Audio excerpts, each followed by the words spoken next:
The Human seems like the epitome of a goofy, moronic lunatic that likes to see others suffer for his own entertainment, lacking any backstory or redemption.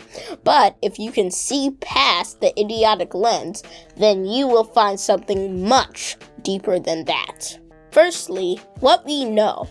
The Human went to a forest and collected all the insects except for one bee named Bumbleline. Bumbleline tried to sting him, but her stinger lodged in his clothes and didn't work. She tried to fly away, but her stinger got left behind, and she fell to the ground as the Human invaded.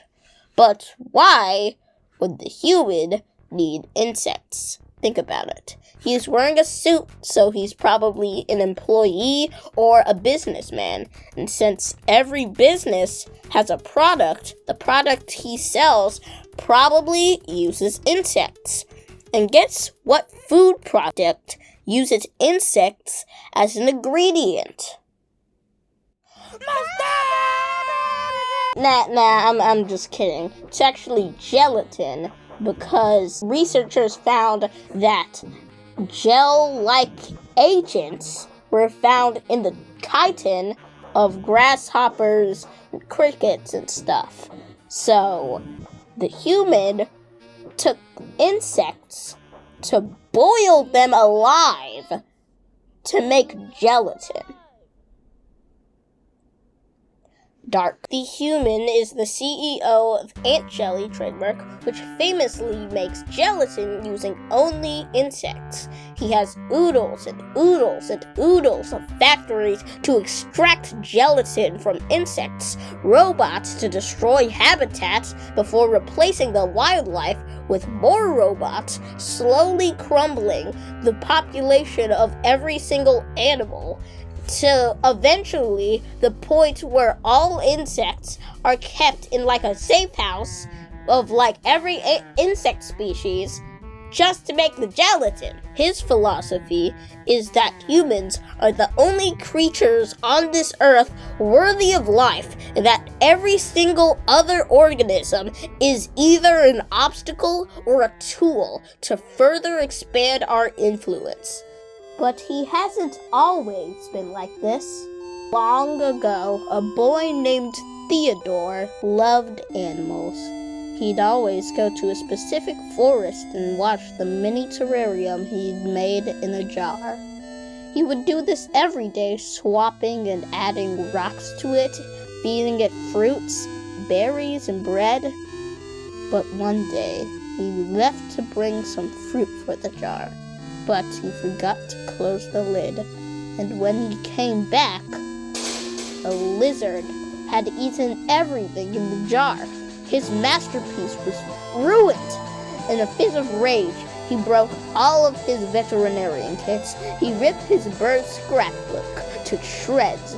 He threw his pets outside into the wilderness, and the last thing he had left, his terrarium, he smashed.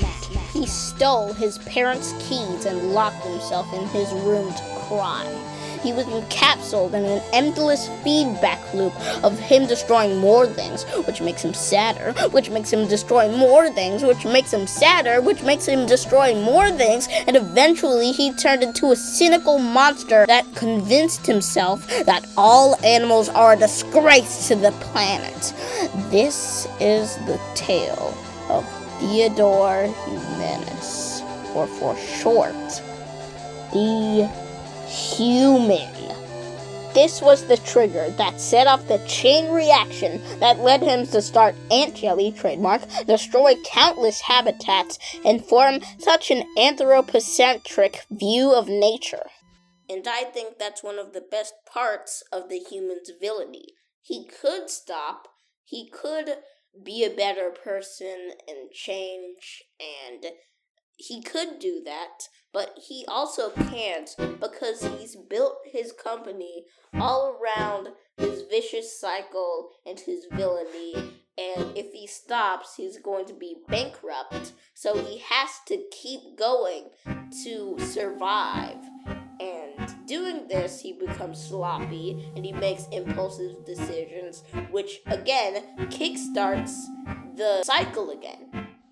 But why would the human go to the forest himself to collect the insects instead of just sending one of his robots? It's because the forest he went to is the same forest where the jar incident happened. So he went to that forest to collect the insects to get revenge on the forest.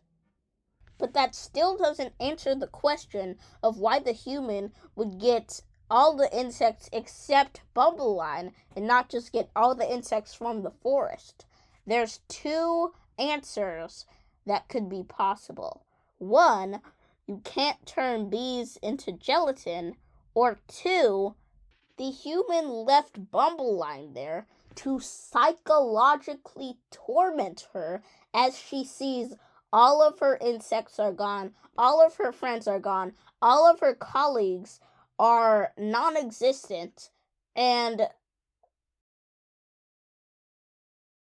she's alone.